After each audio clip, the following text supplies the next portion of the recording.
Chosen one, what if I told you the very thing you cried yourself to sleep over is now being released without warning? What if the delay wasn't punishment, but divine orchestration? And what if this exact moment was pre-written in heaven to collide with your need? There's something sacred happening. You can feel it, can't you? A shift in the unseen, a heaviness in the air that isn't fear, but glory. This message didn't show up in your feed by accident. It was scheduled by eternity. You begged, you pleaded, you prayed prayers that no one ever heard but God. And now He's pouring, not drips, not sips, but rivers. Why now? Why you? Why this way? Stay with me, the answers are buried inside this word, and they're not just for your mind, they're for your mantle. Before we go further, thank you deeply to those who've supported this channel through super thanks. Whether you've sown financially or simply whispered a prayer, you are part of this divine outpouring. And if your spirit is already trembling with resonance, drop 777 in the comments. That number isn't for show, it's a sacred agreement, a code that says, I'm ready for what I once thought I'd never have. This message is not motivational fluff. It's a prophetic current, and the ones who finish it will not be the same. So lean in, don't scroll, don't blink, because what God is about to reveal will explain every unanswered season of your life. Let's go deeper now. God's chosen ones, what you once begged for, God's pouring it out now.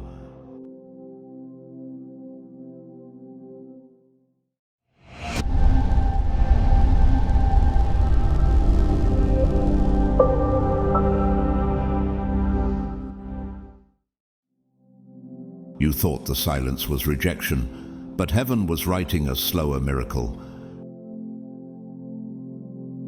Chosen one, the ache in your chest wasn't because God abandoned you. It was because He was building you. Quietly, intentionally, precisely. You felt overlooked, under-supported, even forgotten. While others soared on spotlighted stages, you were buried in seasons that felt invisible. But what if buried wasn't abandonment? What if buried was strategy? The lack was never a denial. It was a divine design. You weren't just delayed. You were being developed. You weren't forgotten. You were being formed. You've spent nights staring at the ceiling, asking why the things others received effortlessly seemed like a war zone for you. Why did their prayers seem to leap into answers while yours echoed back empty? Why did open doors slam shut in your face, even when your heart was pure?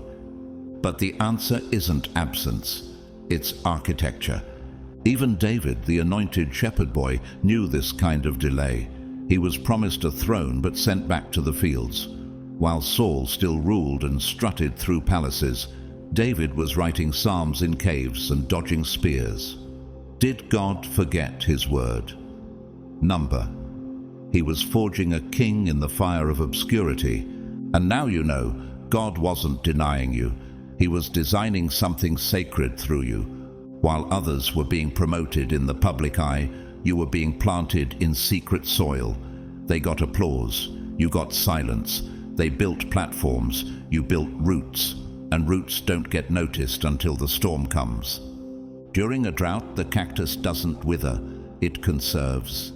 Hidden beneath its tough surface is a reservoir of water, gathered drop by drop over years of waiting. It doesn't bloom often, but when it does, its flowers are more vivid than most. That's what was happening to you. You weren't being ignored, you were being preserved. While everything around you seemed barren, God was storing strength within you, preparing you to blossom in a way that only the desert could produce. When people passed you by, you learned to sit at the feet of the one who never does. When opportunities dried up, your identity had to stop depending on performance. You had to find a value that couldn't be taken by a cancelled appointment or a closed door. This wasn't punishment, it was preparation. And here's a question. If God had given you what you were begging for too early, would it have buried you? Even Jesus waited 30 years before stepping into his ministry. 30 years of obscurity for 3 years of purpose. Heaven's timing is not a delay, it's alignment. Businessman and author Howard Schultz, former CEO of Starbucks, was rejected by over 200 investors before someone finally said yes to his vision. He once said, "In life, you can't connect the dots looking forward. You can only connect them looking backward." That rejection wasn't failure, it was focus. But contrast that with Elizabeth Holmes, once hailed as the next Steve Jobs, who built a billion-dollar image before the technology behind her company, Theranos, was ready. The collapse was catastrophic because the foundation was never real. Elevation without refinement is dangerous. Visibility without maturity is fatal. God was never withholding success from you to harm you. He was protecting you from yourself. Meanwhile, somewhere in rural Canada, a girl named Elira waited 5 years for her prayers to be answered. She would stand in a rundown church each Sunday, lifting her hands even though the rain leaked through the roof and her shoes were soaked. No one famous ever visited. No promises ever came with flashing lights. But one night, in the middle of prayer, she felt a presence flood the room. The next morning, a stranger came offering to rebuild the church, fund her schooling, and support her calling. Her tears had watered a future that took years to bloom, and bloom it did, in God's time. That's the story you're stepping into. You didn't need immediate abundance. You needed eternal alignment. Because had the riches come before the wisdom, they would have wrecked you. Had the spotlight found you before your shadow was healed, it would have exposed your wounds instead of your witness. God emptied your hands not to leave you barren, but to free you for what can't be carried with cluttered fists. Those tear-stained nights, they were birthing altars. Those silent years, they were crafting inner cathedrals no eye can see. Your obedience, yes, your raw, weeping, faithful obedience in the midst of lack, became incense in heaven. And now, the heavens are responding. You're not just receiving abundance, you're receiving purpose-wrapped provision, wealth with assignment, favor forged in fire, opportunity drenched in sacred responsibility.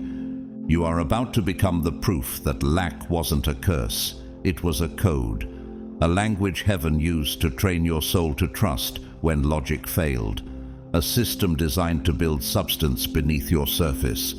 And now, the shift has begun. Can you feel it? The air around you is different. The atmosphere isn't heavy with despair. It's pregnant with promise. Something divine is breaking open. And the same God who walked beside you through the famine is now leading you to the flood. You won't just survive this next season. You'll steward it. And when they ask how you stayed faithful in obscurity, how you smiled when nothing made sense, how you praised with empty pockets and hugged others while your heart broke, you'll tell them the truth. That what once broke you became the reason you're now blessed. That lack was never a denial. It was a divine design. So now, lift your head, not in pride, but in holy reverence. You're not stepping into abundance as someone who stumbled into favor. You're stepping in as one who was forged for it. The scars you carry are not shameful. They are sacred signatures of survival, of obedience, of trust. This isn't just your time, it's your testimony in motion. What once felt like punishment will now be the very thing that proves your preparation, and the very places where you were emptied will now overflow, not to flatter your ego, but to fulfill your calling, because God never wastes obedience. Get ready. The floodgates are opening, not just to bless you, but to broadcast what happens when someone dares to trust God, even in silence. You were faithful in famine. Now you're being entrusted with the flood. Chosen one, let this truth settle into your spirit like rain upon cracked earth. You were not just surviving during the famine, you were being sculpted, formed, refined. You were being initiated into a level of trust that cannot be earned through speed or showmanship. While others sprinted through life, intoxicated by recognition and fueled by the adrenaline of applause, you stood in a sacred stillness. No noise, no crowd, no validation. Just you, God, and the weight of purpose pressing silently into your bones. You kept returning to the altar even when it felt abandoned. You kept sowing kindness even when the soil seemed barren. You kept whispering prayers not because someone was listening, but because you knew someone always was. When others bypassed the silence, you built in it. When they opted for shortcuts, you chose to stand in the long obedience of integrity. You weren't ignored, you were engraved, etched into the memory of heaven, marked for something far beyond applause.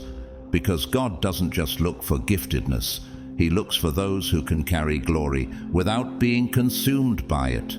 You weren't being bypassed, you were being built.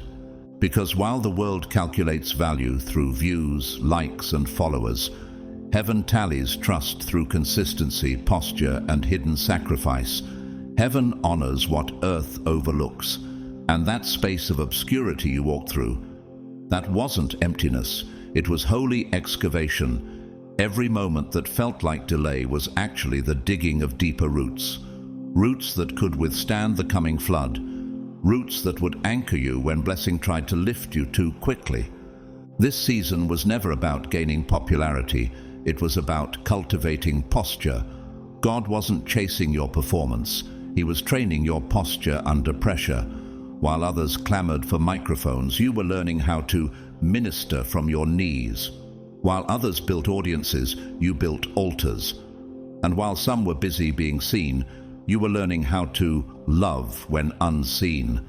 That's what heaven was watching. Not your platform, but your posture in private. You cried prayers that never echoed beyond your room, but they echoed through eternity.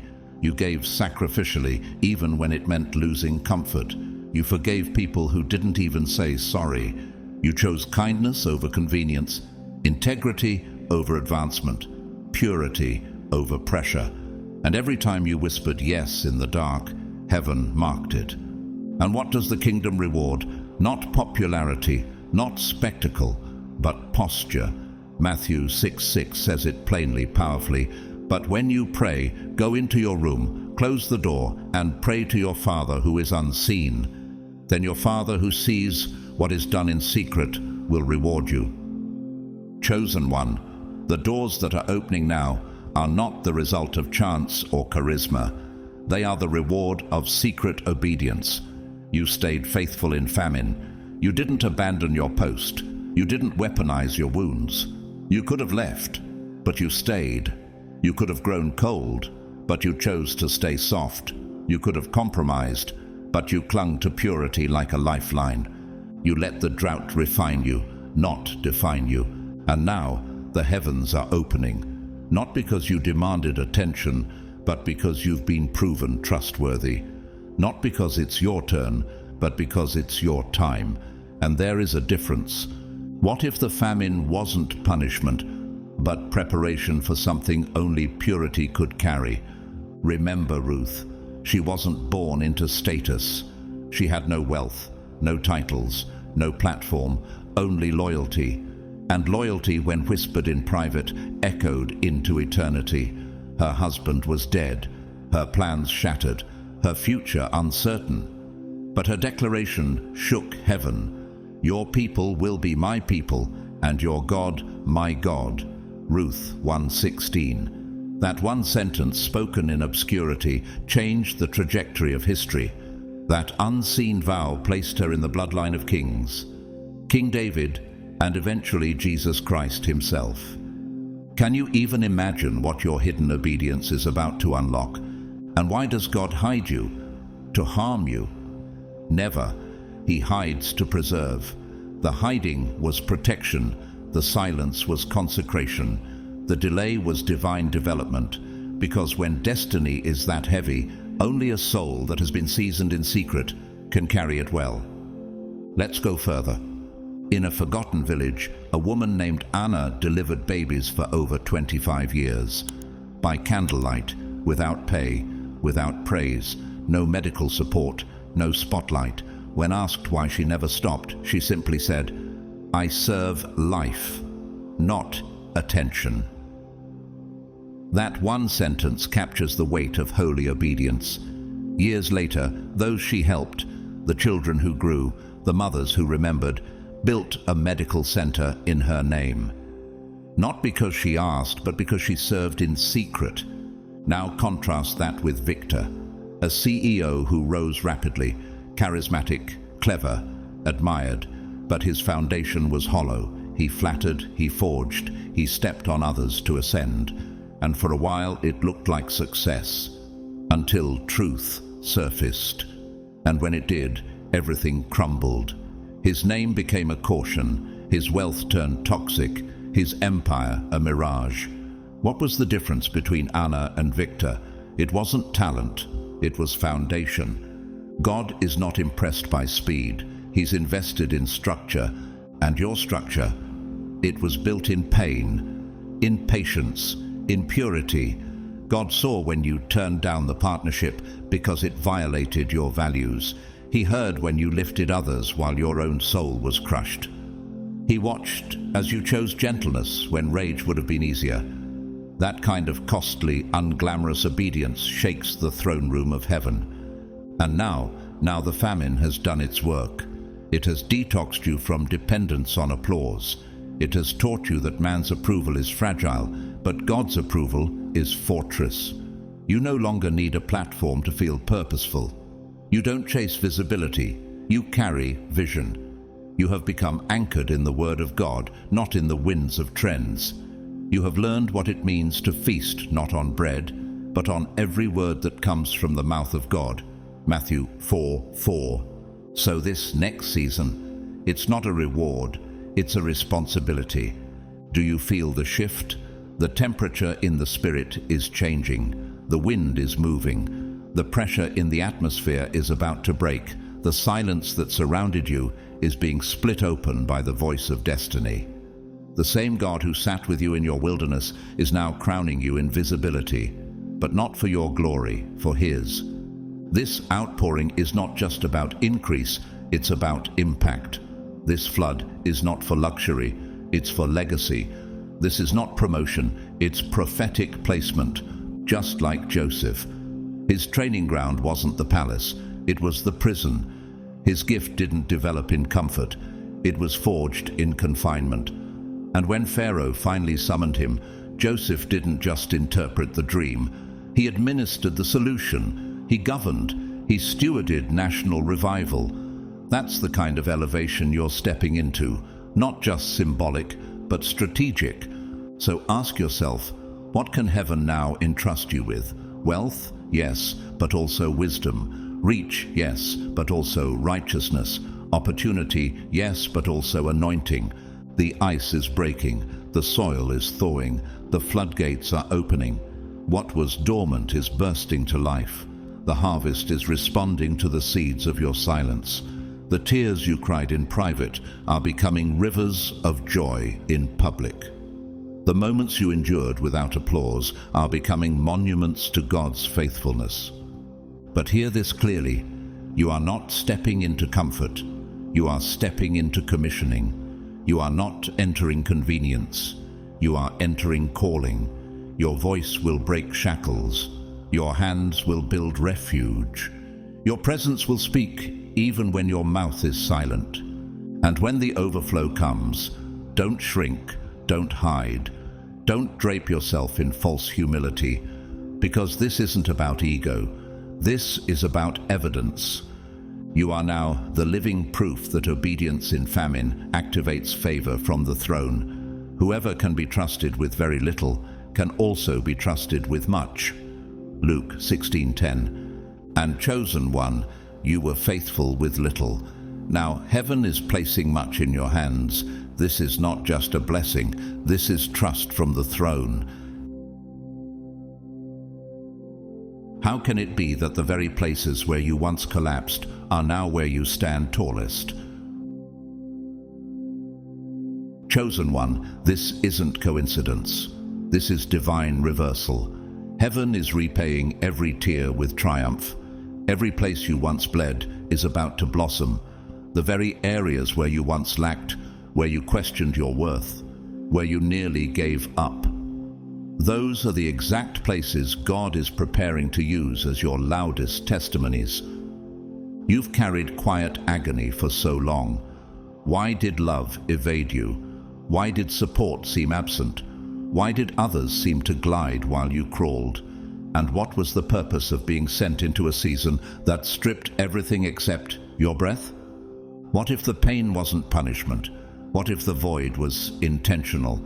God was never mocking your lack. He was preparing it as sacred ground for glory. Isaiah 61:3 says, "He gives beauty for ashes, the oil of joy for mourning, and a garment of praise for the spirit of heaviness." But first, there must be ashes. There must be mourning.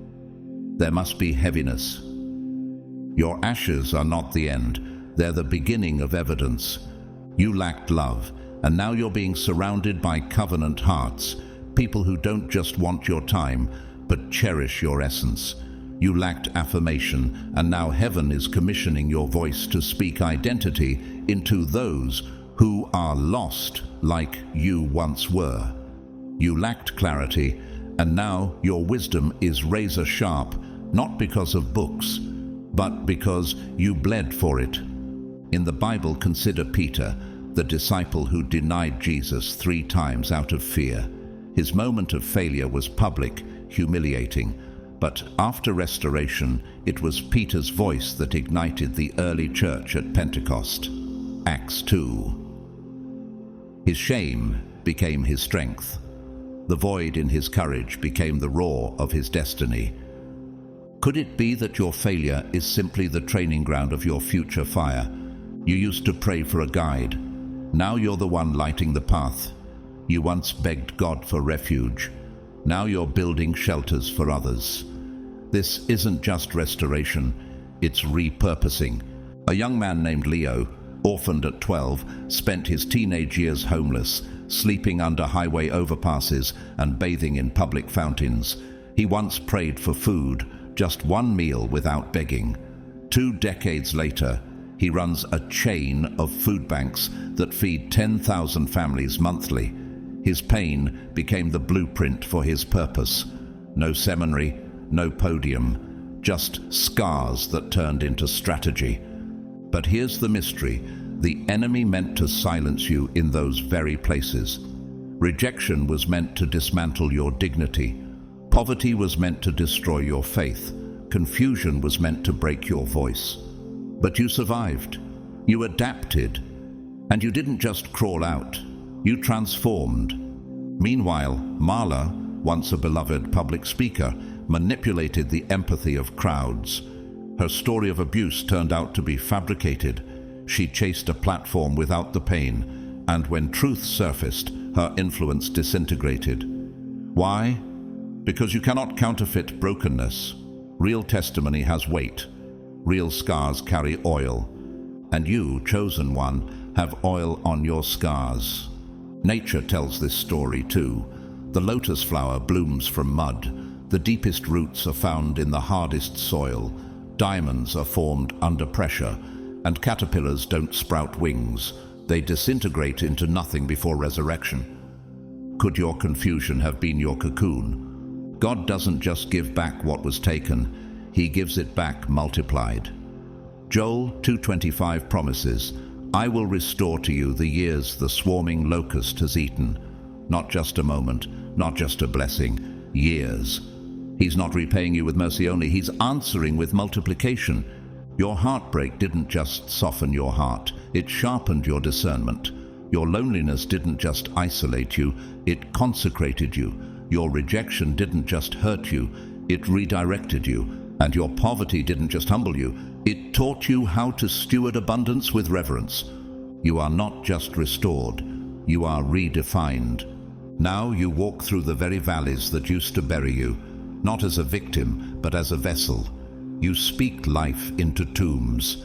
You are no longer begging for healing, you carry it in your breath. You are no longer searching for answers. You are the answer in rooms filled with confusion. Your scars are sacred scrolls. Your lack is now legacy. You are the sermon the world didn't know it needed. Your existence is a message. Your joy is warfare. Your overflow is evidence. You cried for help. Now you are the helper. You longed for peace. Now your presence calms storms. You begged for clarity. Now your voice slices through chaos. You asked to be seen. Now heaven uses you to reveal truth. And the divine irony: what once humiliated you now qualifies you. What once made you feel worthless now displays God's worth through you. What once looked like a curse is now your highest calling. There was a season when shame sat on your shoulders like a mantle, heavy, suffocating, and loud. It whispered lies into your mind and shouted them through circumstances. The failure, the loss, the rejection, the moment you thought disqualified you forever. But what you didn't know then, what you couldn't possibly have seen through tear-stained vision, is that God was already rewriting the narrative. Not despite the pain, but through it. Chosen one, hear this deeply. What once broke, you didn't bury you. It built you. God doesn't discard the cracked vessel. He fills it. He doesn't erase the scarred places. He uses them as testimonies. That moment that humiliated you in front of men, that's now the very evidence that heaven is using to qualify you before nations. The shame you carried like chains has now become the gold threads of your mantle, and the thing you once begged God to erase has now become the altar where others will come and be healed. That thing that made you feel worthless, that lie that said you're not enough, that betrayal that shattered your sense of identity, God is flipping it, not covering it, not hiding it, reversing it. Now His worth is being revealed through the very place you were once wounded.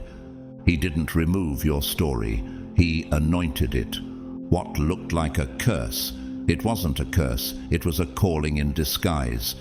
Because God knew something you didn't. That calling doesn't come wrapped in clarity, it often comes cloaked in contradiction. But even in the confusion, even in the delay, even in the disappointment, the fingerprint of purpose remained. And now that you've emerged from the ashes, what once seemed like a grave is now the foundation of a throne. You are not the wound, you are the witness.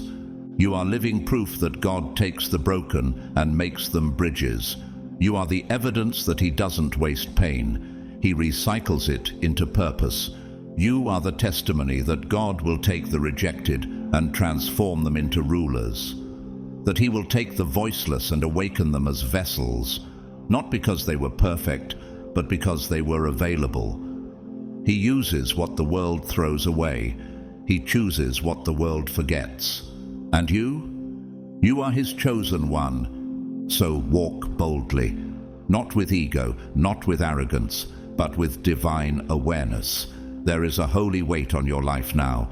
You no longer walk in the shadow of your shame. You walk in the brilliance of your breakthrough. You carry something sacred. Your scars speak.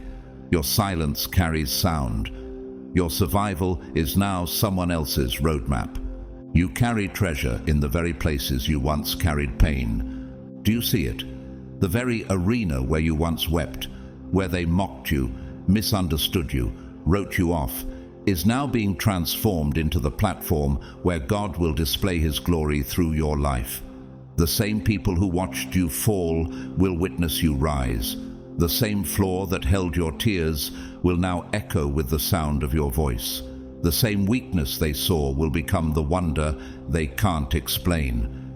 And when they ask how you made it, when they ask what strategy you used, what favor you found, what connections got you in, you won't need to explain. You won't need to defend. You won't need to prove anything, because the glory on your life will speak for itself. You will simply echo the words of the psalmist. The Lord has done this, and it is marvelous in our eyes. Psalm 118, verse 23. They'll say you're different now, but they won't be able to define why. They'll feel the shift, but they won't understand the story. That's because you're no longer carrying proof of pain. You're carrying proof of presence. God's presence. His fingerprints, His glory pressed into every page of your testimony. So let them watch, let them wonder, because the thing that once disqualified you in their eyes, God just turned it into the oil that marks your next level. And you don't owe them an explanation. Your very life is the explanation. This overflow will be personal, achingly, intimately personal, but its purpose will echo across nations. Chosen one, what's about to pour into your life will feel like a love letter from heaven itself. It will be deep, rich, and tailored to the very wounds you once carried quietly. But don't confuse intimacy with isolation, because what God's releasing through you was never meant to stop with you. You asked for restoration, but He's sending release. You prayed for healing, but He's bringing harvest. Can you feel it approaching? That holy stirring, that tremble in the spirit that tells you something bigger than you is now being born through you. This season won't be defined by how much you keep. It'll be defined by how much you carry for others. It's true, you've wept in secret. You've sown with no seed money. You've built visions with no blueprints. You've been faithful with little, trusted with silence, and consistent when nobody was clapping. And now the floodgates are opening. But not just because you're favored, because you're faithful. Jesus said in Luke 16:10, "Whoever can be trusted with very little can also be trusted with much." Heaven has seen how you handled the little, and now much is coming. And not just much, but multi-dimensional overflow. Healing will flood your soul. Resources will fill your hands. Opportunities will surround your steps. And still, that's just the beginning. Why? Because this blessing comes with an assignment. Like Abraham, who was blessed not just to enjoy wealth, but to birth nations. Genesis 12:2-3. You're being blessed to become a blessing. Abraham's overflow was never about status. It was about seed. And so is yours. This next season is about divine distribution, about becoming a living river, not a stagnant lake. You are not a collector of God's glory. You are a conduit. And here's the mystery. God's about to use your yes to answer prayers people haven't even prayed yet. Across the world, a teacher named Eleanor used her last paycheck to buy school supplies for children displaced by conflict. Her act of obedience sparked an international movement of supply givers that spread to 14 nations in 5 years. She didn't ask for fame.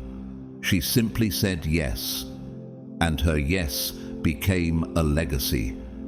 But in contrast, public figure and entrepreneur Adam Neal hoarded his fortune, built empires on exploitation, and neglected the communities that helped raise him. His fall was brutal, not just financial, but generational. Because the fruit you hoard always rots. Chosen one, God trusts you not to rot the fruit. That's why this overflow will touch more than your bank account. It'll impact prisons and boardrooms, hospitals and housing projects, families and foster homes, from food banks to film sets, from private mentorships to public reformation. You're not just rising, you're rebuilding. And like Nehemiah, who led the charge to rebuild Jerusalem's walls, not with riches but with conviction and clarity, your rise isn't for ego, it's for impact. Nehemiah wept before he worked. He fasted before he fought. He led with prayer, not pride. And that's why he finished what others feared to start. Nehemiah 6:15-16. Your overflow will be rooted in the same sacred strategy. It will feed the hungry, fund the visionaries, shelter the forgotten, free those still trapped in the very cycles God delivered you from. And you, yes, you, won't boast in it. You'll build with it. Because this overflow was never meant for status. It was never about luxury. It was never about applause. This blessing wasn't given to decorate your life. It was sent to deliver others. Your breakthrough was born with an assignment. Your abundance comes with blueprints. This isn't about accumulation. It's about activation. What's flowing through you is not excess. It's equipment. There are hungry mouths, both physical and spiritual, waiting for what you carry. Hungry for love, for safety, for vision, for truth, for the presence of God that now radiates through your very being. You are not just rising, you're becoming a resource, a living reservoir of what heaven intends to release into the dry places of the earth. This overflow will become food to the forgotten, shelter to the shattered, funding for the flames of revival still flickering in the hearts of those who dream but lack the means. You will sow into callings that were one prayer away from dying. You will sustain lives that were 1 hour away from giving up, because what God gave you was not just for you, it was for them. And you will not shrink, you will not apologize, you will not pretend this is small, because it isn't. It never was. Creation itself confirms this truth.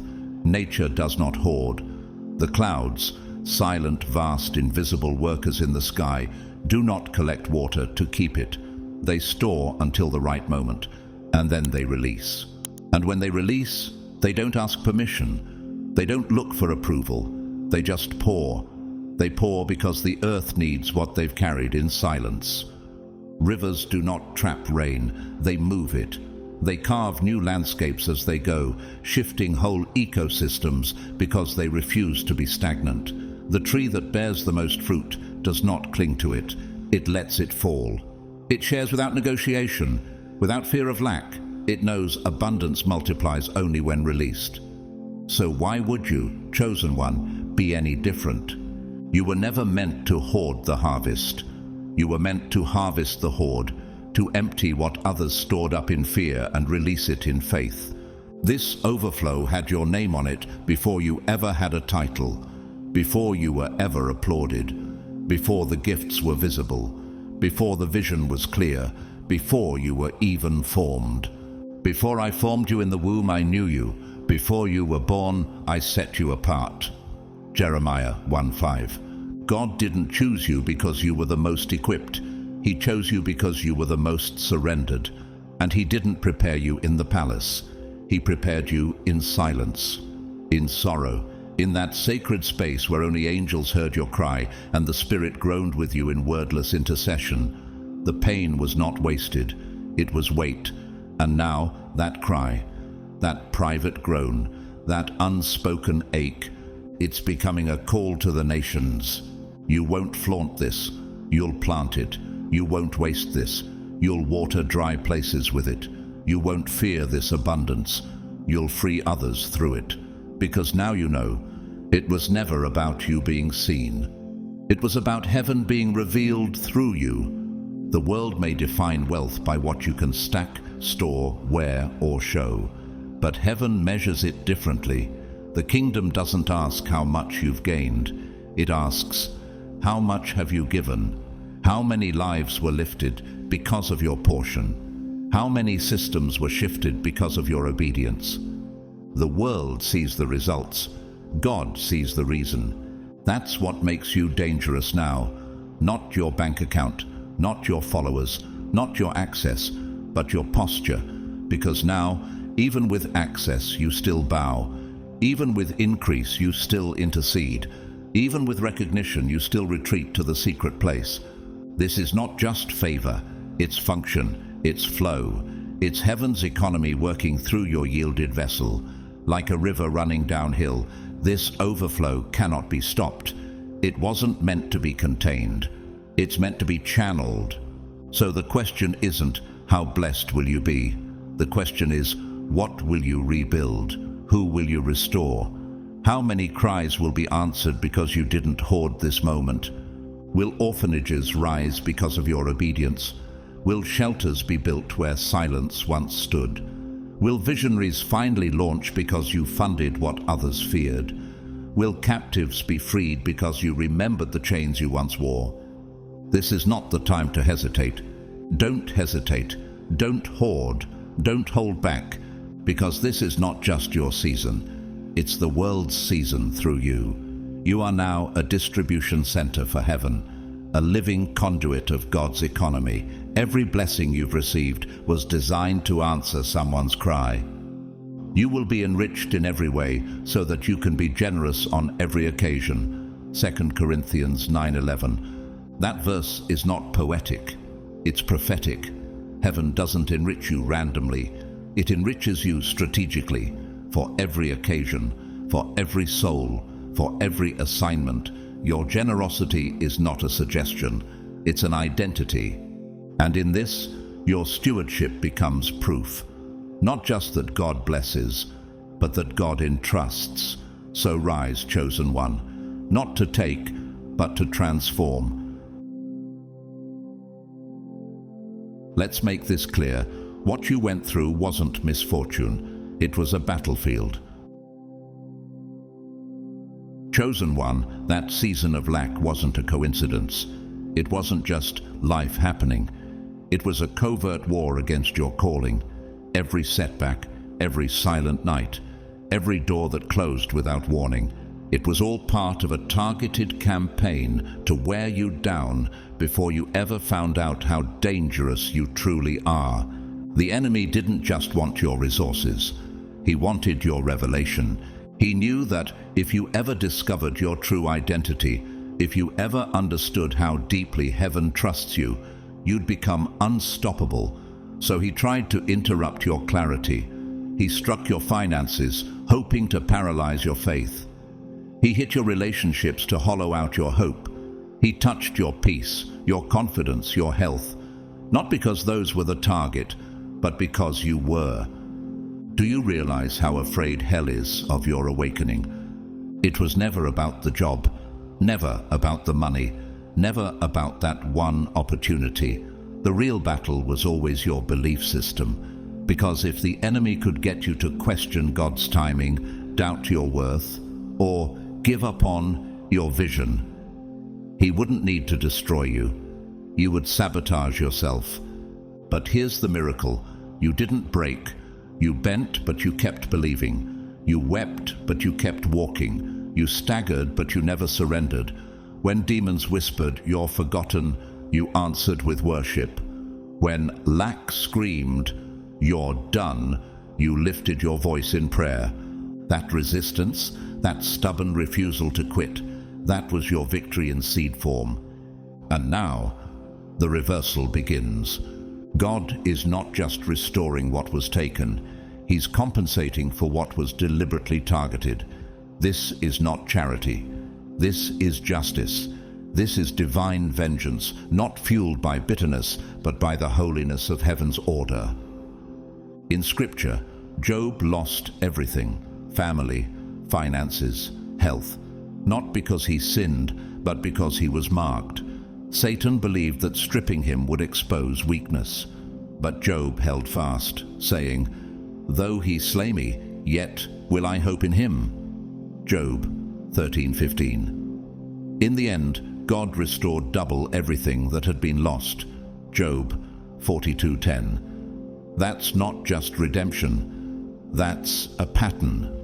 And you, like Job, didn't curse God in the famine, and now you're stepping into the feast. Have you ever asked, why did my warfare feel so relentless? Why did I cry while others danced? Why did I lose when others gained? Why me? Because your destiny carries weight, and the enemy recognized your threat before you did. In the 1980s, Dr. Miles Monroe, a Bahamian preacher, author, and reformer, was nearly disqualified before he began, rejected by institutions, shamed by systems. But he refused to believe the labels. His life became a river of kingdom influence, teaching nations about purpose. He said, "The wealthiest place on earth is not the oil fields, it's the graveyard, filled with potential never released." But you, chosen one, you escaped that fate. You refused to let lack bury your purpose. You refused to die full. You emptied out your praise when your soul was hollow. You gave from a place of invisible oil. And now the tables are turning. Meanwhile, the enemy, who mocked your vision, is about to watch it bloom. Like a desert suddenly drenched by spring rain, your dry places are shifting. What once looked dead is now budding. You prayed for scraps. Soon you'll manage overflow. You borrowed faith. Now you'll lend courage. You were dismissed, but now you're being divinely distinguished. And here's the part. Hell can't stop. This blessing isn't man-made. It's God-ordained. It was etched into your story before the attack even formed. Isaiah 54:17 declares, "No weapon formed against you shall prosper, and you will refute every tongue that accuses you." Heaven didn't cancel the attack. It outwrote it. Now watch. The very lies spoken over your life are about to become laughter. The fear you once carried is being replaced by fire. The caution you once lived under is being buried beneath covenant. You're not rising with bitterness, because bitterness was burned out in the furnace that tried to consume you. Every insult, every disappointment, every delay that could have hardened your heart, God turned it into boldness. A holy boldness that doesn't bark for attention, but walks in unshakable conviction. You don't need to prove anything. You've been approved by fire. You're not carrying fear anymore, because fear lost its grip the moment you realized who fought for you. The fire you carry now is sacred. It's not loud, but it cannot be ignored. It doesn't flicker, it forges. You walk into rooms not seeking permission, but releasing presence. The same fire that tried to destroy you has become the very light guiding your path. And you're not walking into blessing timidly, because you've earned your scars. You've survived the season that was designed to suffocate your faith, and now you carry authority not borrowed from men, but bestowed by God. You don't enter softly, you enter sent. You don't enter to be seen, you enter to shift. Every step forward is warfare, and yet you walk with peace. Because now you know you made it, not barely, but divinely. This moment isn't just about receiving abundance, it's about heaven responding to everything you endured in silence. It's about vindication. This overflow is God's way of saying, I saw it all. I didn't forget. God is going to bless you in such a way that every ounce of pain you once carried will begin to make sense. The blessing won't erase the sorrow, but it will outshine it. It will tell the story your voice couldn't find the strength to tell. He's going to elevate you so clearly, so intentionally, that it will feel like an answer to every night you lay on the floor, wondering if any of this was worth it. Every why you whispered through your tears is about to meet a watch this from heaven. And you won't just rise with open doors, you'll rise with divine confirmations. Favor will surround you like a garment. It will be the echo of every promise God whispered in the dark when no one else believed in you. When even you stopped believing in yourself, He still believed. And now He's making it visible. You're not in that place of lack anymore. That version of you, the one who was afraid, unsure, waiting, doubting, has been buried beneath layers of growth. You outgrew the valley. You didn't escape it. You transformed in it. You passed the test, not by getting everything right, but by not giving up when everything went wrong. You passed not because you had perfect faith, but because you had persistent faith. You stayed the course, even when the wind pushed against your calling, even when the silence from heaven felt unbearable, even when others abandoned ship, you stayed in the storm because you knew who called you. And now, heaven is opening the curtain. What you carried in secret is about to be crowned in public. This isn't hype, this is harvest. Not just a reward for endurance, but an unveiling of everything God has built inside of you when no one was watching. You're not just coming out of lack, you're stepping into legacy. You're not just gaining provision, you're gaining power. And the enemy, he'll have no choice but to watch. You prepare a table before me in the presence of my enemies. Psalm 23, verse 5. So, stand tall, chosen one. The fire didn't consume you, it commissioned you. The pain didn't destroy you, it prepared you. The lack didn't define you, it launched you. This is not just a comeback, this is a coronation. Let's make this clear. What you went through wasn't misfortune, it was a battlefield of destiny. Every unanswered prayer, every missed opportunity, every month where lack felt louder than hope, none of it was random. You weren't being punished, you were being targeted. Hell knew your name long before you did. What you called dry seasons were spiritual ambushes. What you called bad luck were precision strikes from an enemy who saw glimpses of your potential and panicked. You didn't lose momentum, you were under siege, and yet you're still standing. Chosen one, that season of lack wasn't just a valley, it was a covert war against your future. The attacks didn't start when you succeeded, they started when you were still figuring it out. That's how threatened the enemy was. He didn't wait for you to be famous, influential, or wealthy. He hit you while you were still invisible. He tried to take you out while you were still unknown, because he knew your next season would be undeniable. Every closed door, every broken connection, every night of silent tears. It was a strategy to wound your belief so that you'd sabotage yourself before the breakthrough ever came. The enemy didn't just want your resources, he wanted your revelation. He didn't care about your money, he feared your mind. He didn't strike your relationships to ruin your social life.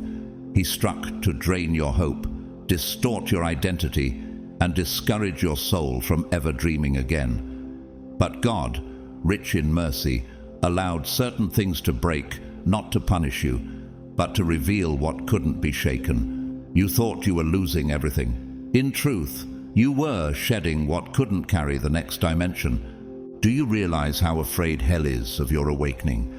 That's why the warfare came before the confirmation. That's why your battle intensified right before your clarity returned. Because if you ever fully knew who you are, hell's grip would be finished. And now, you're waking up. You're remembering. You're seeing again with spiritual eyes. You're no longer begging for answers. You're becoming the answer to problems you were born to solve. You're not reacting, you're rising. It was never about the job. It was never about the apartment you lost. It was never even about the bank account or the title or the opportunity. All those things were distractions. The real war was always for your belief, your faith, your identity, your intimacy with God. Because if the enemy could convince you to walk away from the promise, he'd never have to fight you in the fulfillment.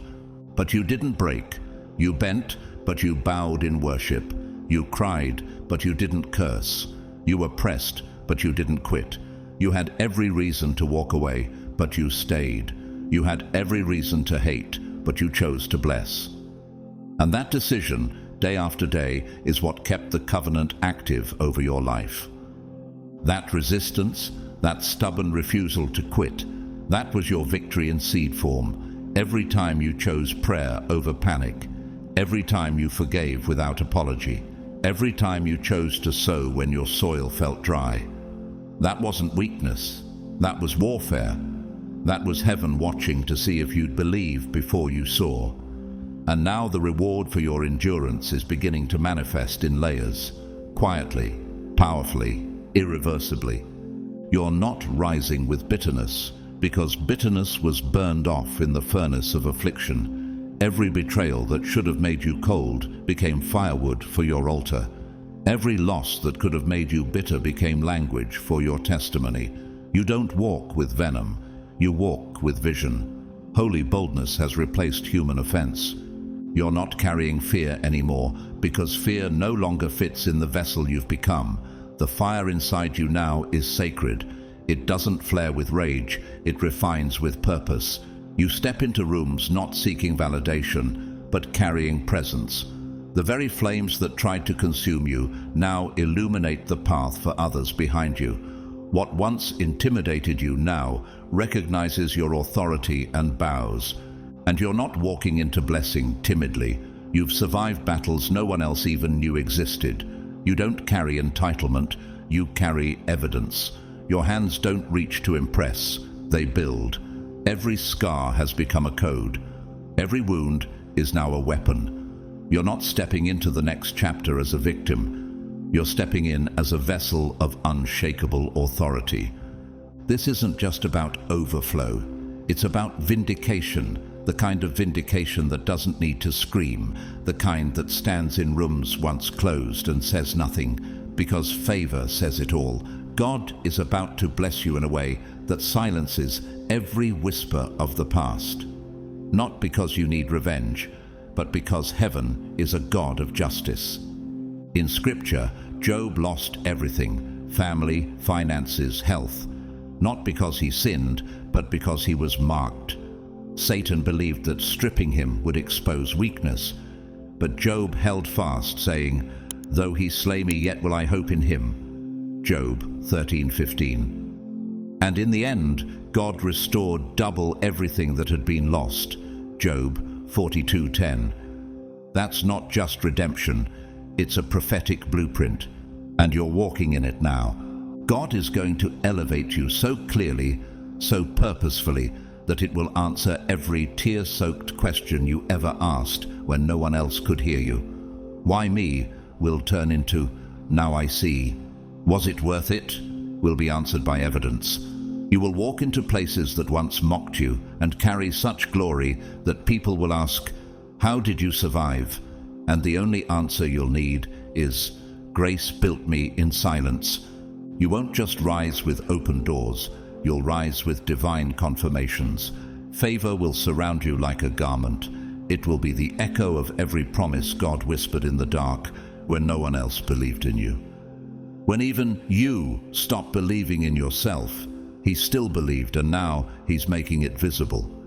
You're not in that place of lack anymore. That version of you, the one who was desperate, doubting, on the verge of giving up, that version has died. The wilderness worked, the cocoon cracked, the crushing birthed clarity. What emerged from the valley wasn't a damaged soul, it was a refined instrument of revival. Dr. Miles Monroe, the Bahamian preacher and leadership reformer, was once rejected and dismissed by institutions who called him unqualified. But he rose from obscurity to become a global voice on destiny. "The graveyard," he said, "is the richest place on earth, filled with books never written, ideas never shared, dreams never lived. But you, chosen one, refused to bury your purpose. You dared to keep breathing through pain, and now purpose is breathing back. You passed the test, not by winning, but by not quitting. You stayed when others walked. You remained soft when the world turned bitter. You held on to hope when even your heart felt numb. And now, chosen one, the reward is not just restoration, it's revelation. You're about to realize why it had to happen this way, why the attacks were so targeted, why the loneliness felt unbearable, why the provision was delayed. Not everyone finishes well. Bernie Madoff, once revered as a financial genius, built a fortune that dazzled Wall Street, until it was revealed to be the largest Ponzi scheme in history. His empire collapsed, leaving devastation in its wake. His fall wasn't because he lacked strategy, it was because he lacked substance. He built fast, but without foundation. And when the shaking came, there was nothing left to stand. But you, God refined you before He released you. He carved depth before allowing elevation. That's why what's coming to you will last. Not because of flash, but because of faithfulness. In a quiet village, a young woman named Talia ran a failing bakery. She barely had enough to feed her children, but she tithed flour from every batch to bake free loaves for the orphanage. For years, she remained unseen, until one day, a traveling chef discovered her gift and funded the expansion of her bakery.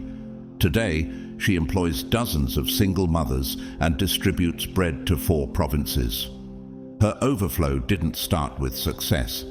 It started with secret obedience. Nature teaches this too.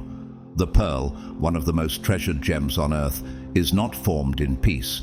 It begins with irritation, a grain of sand lodged deep within the soft flesh of an oyster. The oyster doesn't remove it. Instead, it responds by layering it with nacre again and again until the wound becomes wonder. To the outside, it looks like stillness, but inside, transformation is taking place, just like your trials. What felt like intrusion was actually incubation. What seemed like pain was provoking your purpose. The pressure wasn't punishment, it was refinement. God wasn't trying to break you. He was forming beauty through the very thing that hurt. You weren't being buried, you were being bejeweled, covered in layers of glory until what once wounded you now reflects heaven's craftsmanship. Heaven is about to reward you publicly for what you endured privately, not because you chased attention, but because you chased obedience. And obedience always leads to glory. You're not just coming out of lack, you're stepping into legacy. You're not just receiving provision, you're rising in power. You're not just surviving, you're about to shake atmospheres with your very presence. And the enemy, he's not dead, but he's defeated, and now he has to watch. You prepare a table before me in the presence of my enemies. Psalm 23:5. So rise, chosen one, with clean hands, with a steady gaze, with authority in your steps and fire in your breath. The battle wasn't just to break you, it was to build you, and now it's time to be crowned. You're not just being blessed, you're being rebuilt from the inside out. Chosen one, what's happening in your life right now isn't just favor, it's foundational. This isn't just a miracle, it's a makeover of your very being. God is not just giving you something new, He's healing everything that was hidden, silenced, ignored, or shattered. This is no longer about survival, it's about becoming. You're not simply entering a season of answered prayers, you're stepping into a version of yourself that you've never met, but heaven has known all along, because this is more than blessing. This is becoming. Can you feel it? That deep shift in your spirit. The weight you used to carry isn't there anymore. The ache you used to cover up is finally quiet. What changed? Heaven didn't just open the windows, it began reconstructing your roots. You're not just receiving overflow, you're becoming whole. And maybe you've asked quietly in the night, why now, God? Why after all this time? Why did I have to bleed so long before I healed? Why did you let me fall apart before you put me back together? Because now, you're finally still enough to let Him rebuild you, not just rescue you. This isn't surface-level restoration. This is surgical, strategic, sacred. God is reaching into the bruises no one else saw. He's binding up the cracks that your smile covered. You're not just getting your strength back, you're receiving an identity anchored in eternity. And this time, nothing will shake you. Because what good is overflow if your soul is still leaking? What good are open doors if your heart is still haunted? God never wanted to just bless you. He wanted to complete you.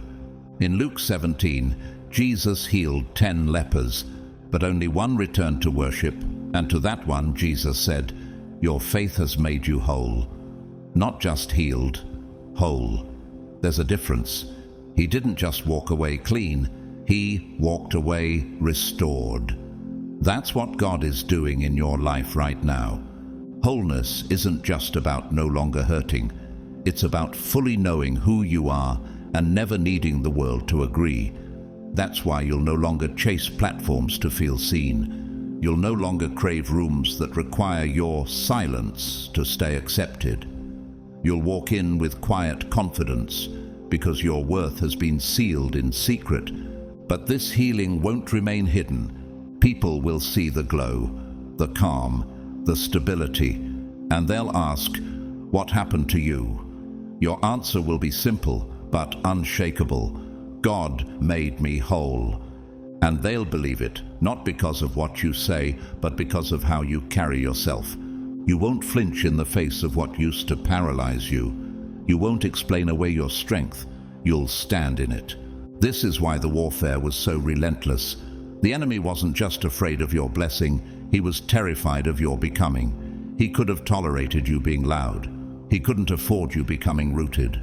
Because a whole believer doesn't need applause. A whole believer moves atmospheres without saying a word. After you have suffered a little while, the God of all grace will himself restore you and make you strong, firm, and steadfast. 1 Peter 5:10. Malala Yousafzai, the Nobel Peace Prize winner, was almost murdered for simply going to school. But the bullet that tried to silence her became the reason the world listened. Her wholeness wasn't forged in comfort, it was birthed in pain. Now she speaks, not just with intellect, but with authority rooted in experience. Contrast that with Howard Hughes, wealthy, powerful, admired, but mentally tormented. He had more money than nations, yet lived the end of his life hidden, afraid, and broken. His success couldn't save him because it was built on performance, not peace. That's why God is healing you before he hands you influence, so you won't crumble beneath what's coming. And then there's Daniel, a man from a small town who once drowned in emotional trauma and spiritual numbness. After losing everything, his job, health, community, he found nothing left but God. He sat with silence, journaled through anger, wept without shame. Over time, he didn't just recover, he transformed. Today, he helps others heal not through theories, but testimony. His sessions are filled with wisdom and stillness. He doesn't preach loudly, he lives quietly. And that's the difference wholeness makes. But don't think this is only personal. Heaven is healing you because there are others attached to your breakthrough. How many lives will shift because you finally forgave yourself? How many chains will fall when your voice no longer trembles with guilt? Nature mirrors this mystery. There's a phenomenon called serotinous pine cones, found in forests prone to wildfires. These pine cones are sealed tight, refusing to open until the fire comes. Only in intense heat do they burst and drop seeds. Without the flame, the forest never regenerates. Without the burning, life never multiplies. Unless a grain of wheat falls into the earth and dies, it remains alone. But if it dies, it bears much fruit. John 12:24. Could your fire have been the beginning, not the end? What if the pain was the activation, not the punishment? God is healing you, not just so you feel better, but so you move differently. You're being rewired, recentered, released. And with that release comes something the world cannot replicate: quiet, holy authority. So let go. Let go of the timelines that pressured you into thinking you were behind, as if divine design could ever be late. You were never behind schedule. You were being built in silence. The delay wasn't a denial. It was heaven's way of making sure the weight of your future wouldn't crush the frame of your soul. Let go of the explanations. You don't owe anyone the story of your survival. You don't need to narrate every valley you walked through to validate your worth. The fruit on your life will speak louder than your footnotes. Your presence will testify where your pain used to shout. Some will wonder how you made it, and the answer won't be your resume, it'll be your radiance. Let go of the guilt, the kind that lingers long after the healing began, the kind that makes you feel like you need to apologize for needing time, for setting boundaries, for choosing rest over burnout. Guilt is not your portion. Grace is. Shame is not your echo anymore. His mercy rewrote your melody. Let go of the need to keep proving. You've already been approved by the only one whose opinion ever mattered. Heaven has already stamped your identity. You are not the mistake you made. You are not the chapter you outgrew. You don't need to overperform to feel seen. You don't need to shrink yourself into rooms God already designed for your fullness. You are chosen, not because of perfection, but because of alignment. And now, forgive, not just the people who hurt you, not just the voices that rejected you, but yourself. Forgive the version of you that didn't know better, the you that settled, the you that stayed too long, the you that tried and failed and tried again. Mourn what didn't work, but don't build your identity around the ruins. Honor it, bless it, learn from it, then bury it with dignity, because the new cannot live in the same space where the dead is still being kept warm. What's coming into your life now is so sacred, so divine, so full of holy purpose, that there's no room for regret. There's only room for readiness. You're not just being elevated, you're being established, anchored in identity, rooted in peace, strengthened by scars that no longer sting. You're not just being celebrated, you're being completed, made whole by the very God who saw you undone and stayed. You're not just being seen, you're being sealed. Heaven's hand has marked you, and no amount of past disqualification can erase what has now been confirmed. This is not just the end of lack, it is the beginning of true life. And so, chosen one, hear this in your spirit. The very thing you once wept for, fasted for, waited in silence for, is now being released in a flood. Not a trickle, not a glimpse, but a divine downpour, tailor-made for your endurance, your tears, your unwavering belief, even when everything looked barren. You don't have to strive for it anymore. Heaven has already heard. The drought is over. The blessing is not future tense. It is now. God is pouring it out in ways eyes haven't seen, ears haven't heard, and minds haven't imagined. 1 Corinthians 2:9. And it's not just what you asked for, it's more, pressed down, shaken together, running over. Luke 6:38. This is your appointed time. Your famine has flipped into favor. Your rejection has become redirection. The waiting room has transformed into a birthing room. You are no longer pleading, you're possessing. So as this message comes to a close, don't let it be the end of your awakening. Let it be the confirmation you needed. Let it be the sign you were praying for. Let it be the trumpet that awakens every promise still dormant inside you. If this word touched your spirit, comment Amen below. Share your testimony. Someone may be waiting on your breakthrough to believe again. Like, share, and subscribe to help this prophetic sound reach the ones who feel forgotten in the waiting. To everyone who's sown into this channel, whether through super thanks or simply your time and presence, thank you from the depths of our heart. You are part of this movement, this remnant, this rising. And now, may the Lord bless you and keep you. May He cause His face to shine upon you and give you peace. May everything that was withheld be released in its divine fullness. You've sown with tears. Now prepare to reap in joy, because what once looked delayed was always destined. Your season is now.